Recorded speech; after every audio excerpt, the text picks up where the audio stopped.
It was January 21st. It was a Monday. It was about 7:15 p.m. My in-laws and my wife and my son just got done eating supper. So I was sitting in the living room and watching Law and Order. And I looked over at the sliding doors right over here and saw an orange glow coming from behind the shades. When I pulled back the shades, I noticed that the whole interior of the porch here was fully engulfed in flames. And I just yelled for everybody in the house to get out of the house. The house was on fire. There's an eave up inside that was already compromised, and the fire was already up into the house. We didn't even know. And so my wife, my son, and my mother-in-law get out. And then my father-in-law come over. I was just calling 911 for the fire department, and he didn't even know what was going on. So we both get out of the house, and we were out front, and I could hear my dog still barking. I had a beagle who was in his cage, which was right there.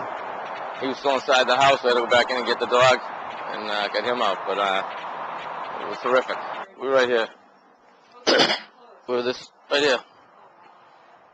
So you must have felt the heat coming at you? oh yeah, I mean we both would, when the glass, we heard a crack and we looked at the glass, and all of a sudden the glass just blew in and the flames came up and just rolled right up into the ceiling. If it had been the standard, ceiling height like in the kitchen, it would have just come right across. We would have been two marshmallows. What was your dog's name? Cody. Tell me what happened to him.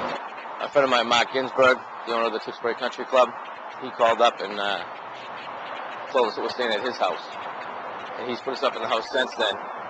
I wasn't going to be able to take my dog there, so my mother and father were watching the dog, and he got out of the pen I think 2 weeks after the fire and got hit and killed by a car.